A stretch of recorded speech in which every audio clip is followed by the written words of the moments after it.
Everybody, welcome back to my channel. So as you guys see in the previous videos that I've posted, I decided to trade in the 2019 Raptor. Well, sell that separately and buy a 2014 Raptor. I am actually less than 500 miles on the truck so far, and it's too clean, too sparkly. So going to hit some off-road trails here in Colorado, a little further north in Boulder. Check those out. It's nothing crazy. I'm not going to do any rock crawling. It's some nice flat dirt roads that I can get a little bit sideways on. So that's what I'm going to be doing today. Hopefully the footage that I take, I'm going to turn the camera around so it's facing forward. Hopefully it comes out pretty cool. I actually got a mount to put the camera on the outside in different areas, so I'll be testing that out in the next few videos. But yeah, just quick off-roading vehicle with the new 2014 Raptor.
you saw in the footage that I just went maybe 30% on some dirt roads up here in Colorado.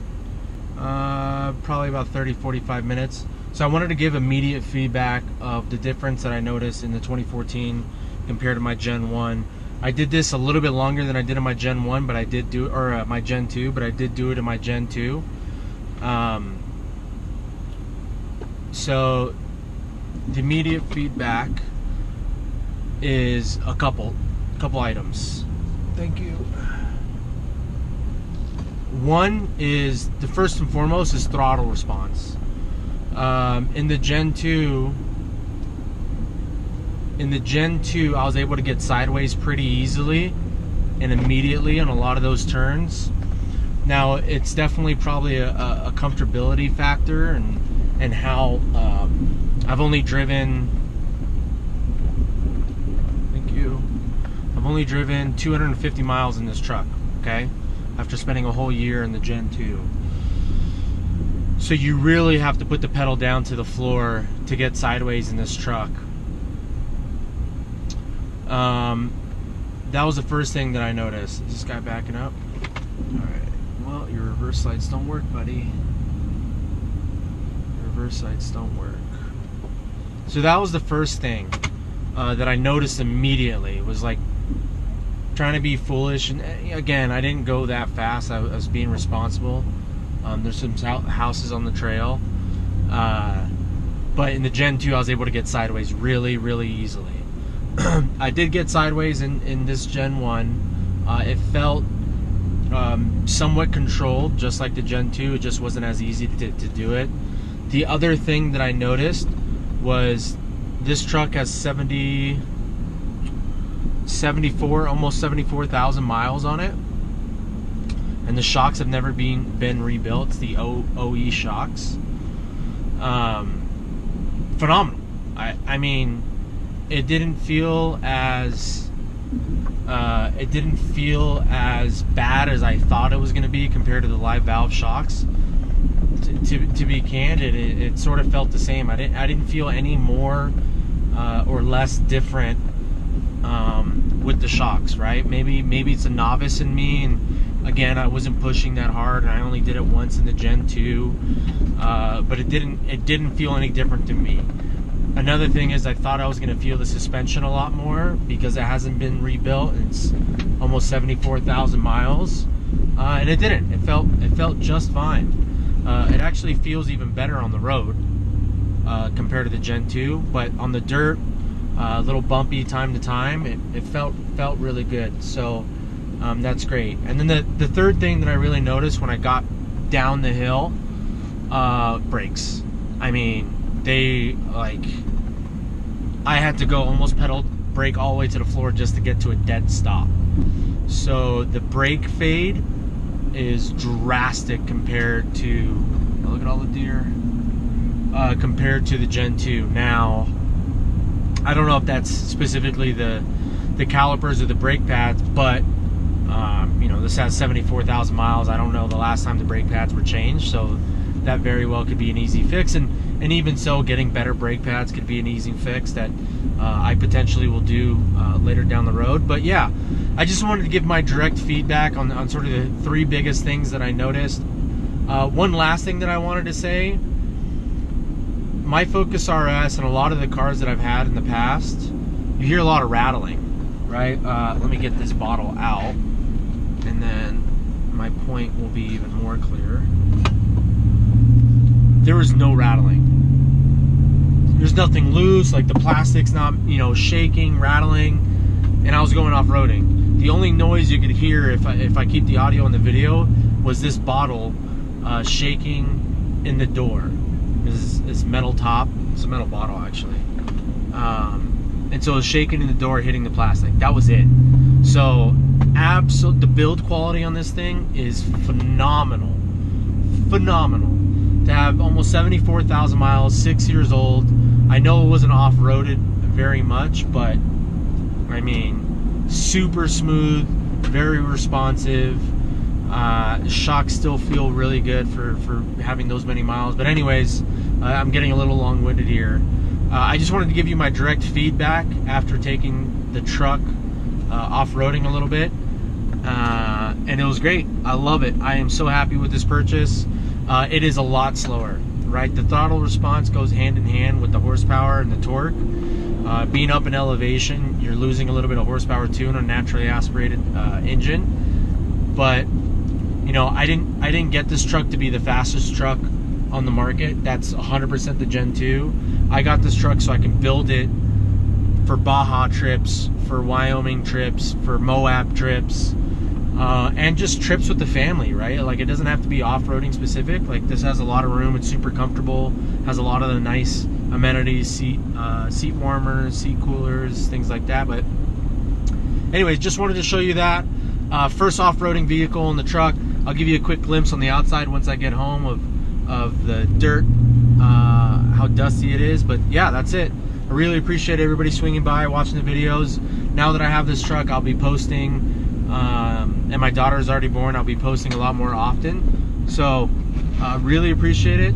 Please like, comment, subscribe. Peace. This is the aftermath, driving what, 30-40 minutes, probably like 30 miles on a dirt trail on a black truck. It's actually not that bad. The most of the dirt and dust is on the rear, but it still looks pretty clean. I'm surprised. But yeah, just wanted to show you a quick aftermath of off-roading that thing.